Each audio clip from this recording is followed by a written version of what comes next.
बिस्मिल्लाहिर्रहमानिर्रहीम, अस्सलाम वालेकुम। मुझे आपके साथ मैं हूं सलमान हैदर। आपने मेरी ये वीडियो गौर से सुननी है, इसको फॉरवर्ड करना है, समझने की कोशिश करनी है, क्रिटिसाइज भी इस पर करें और मुझे जवाब भी ज़रूर दें, मैं उसका जवाब ज़रूर दूंगा। किसी भी मौजूद माशरे में ना बुराई का जवाब बुराई से नहीं है।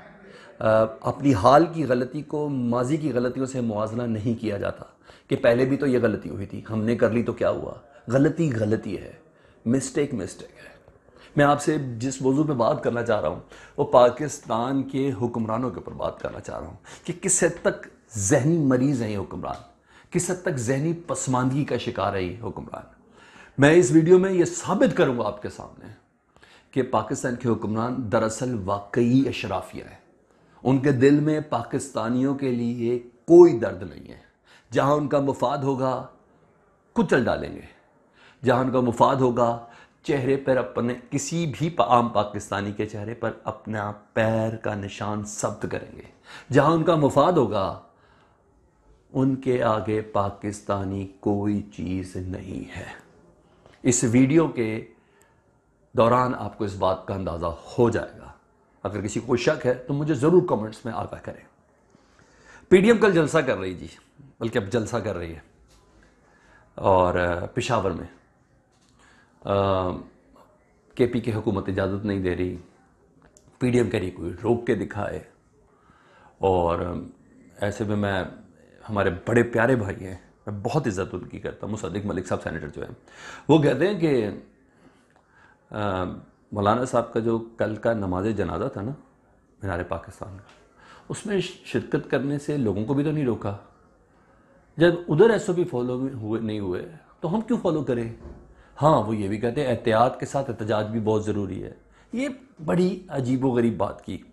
मैंने कहा मुझे इस पर वीडियो बनानी चाहिए ताकि इस कैटेगरी का, जिस कैटेगरी में पाकिस्तानी अवाम फ्लोट करती है, सूबे टू सूबे, एक्शन टू एक्शन पाकिस्तान की अवाम किस तरह वेरी करती है, ये जानना बहुत ज़्यादा ज़रूरी है।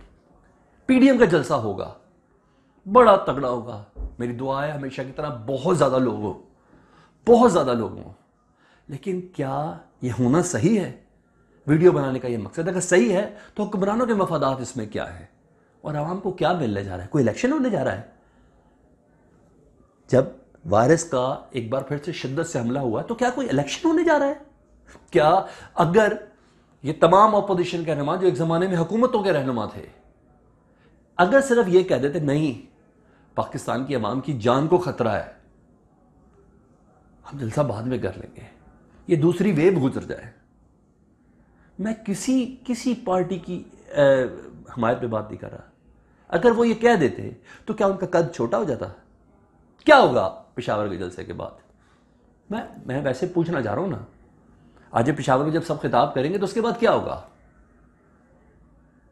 मेरा ये जानना फर्ज है ना। कुछ भी नहीं होना। क्या होगा?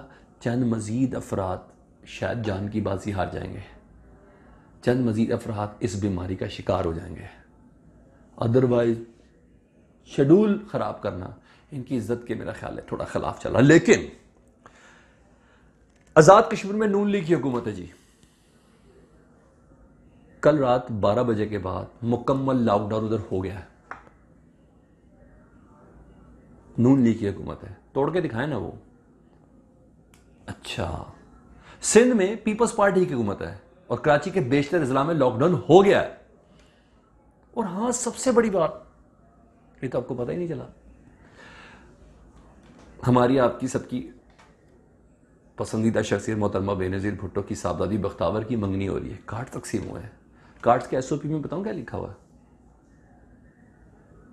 कार्ड्स के एसओपी में लिखा है कि जो शख्स भी मंगनी के फंक्शन में इसी महीने शरीक होगा ना, उसको आने से एक दिन पहले अपनी कोरोना की नेगेटिव रिपोर्ट भेजनी पड़ेगी। उसके बाद उस मंगनी के फंक्शन की प्रेमिसेस में वो दाखिल हो सकता है। यानी अशराफिया की जिंदगी बहुत कीमती है। पीपल्स पार्टी की जो जरदारी या भुट्टो फैमिली के जो रिलेटिव हैं, जो दोस्त अहबाब हैं, उनकी जिंदगियां बहुत कीमती हैं। पाकिस्तान की आवाम की 2% की जिंदगी है। 2% की जिंदगी इनकी नजर में। बिलावल साहब की बहन की मंगनी के फंक्शन में कोविड क्लियरेंस बहुत जरूरी है। लेकिन पीडीएम के जलसे में जैसे बिलावल साहब खिताब करेंगे, कोई जरूरी नहीं है एसओपी, कोई चीज जरूरी नहीं है। देखा, अशराफिया की जिंदगी, सही कहता कोई, अशराफिया की जिंदगी कुछ और है, हम पाकिस्तानी की जिंदगी कुछ और है। ये फर्क है।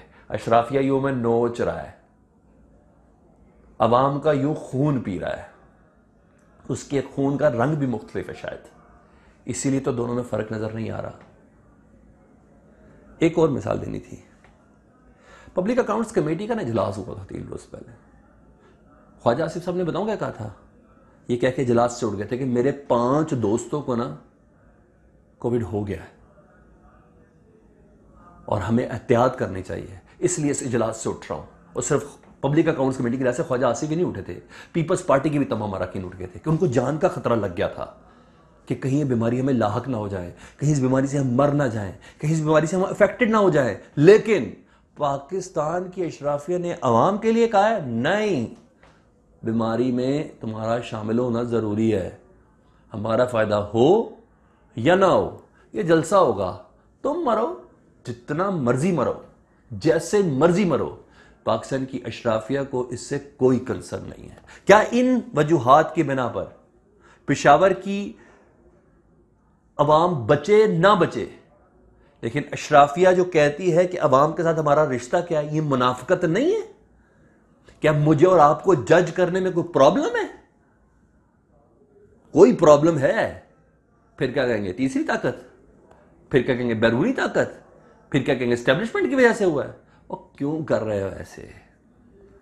और हाँ, अवाम हमें है ही इतनी बोली, और हमारे बोलपन का इससे बड़ा मजाक क्या है कि उनकी बेटी की मंगनी में क्लियरेंस सर्टिफिकेट लिए बगैर कोई दाखिल नहीं हो सकता कि मैं बीमार नहीं हूं। और यहां पेशावर की अवाम को यह इजाजत दी गई है कि आओ बीमार होने के लिए, जान से हाथ धोने के लिए। मेरा ख्याल है इससे बड़ी हिपोक्रेसी, इससे बड़ी मुनाफिकत की मैंने मिसाल नहीं देखी। मेरा ख्याल इस पर नोट करें। और हाँ, अगर आप कहेंगे कि जी इमरान खान का कोई जलसा, अगर वो गलत है तो आप गलत क्यों हो रहे हैं? चले, उसको नहीं फिक्र किसी इंसान की जान की, आपको तो होनी चाहिए। खादिम हुसैन रिजवी के जनाजे से आपके एक बारी फेर शेर और एक जरदारी सब पर भारी का क्या ताल्लुक है किसी के जनाजे से? इसका जवाब जरूर मुझे चाहिए। प्लीज कमेंट्स में मुझे आगाह कीजिएगा। Thank you very much.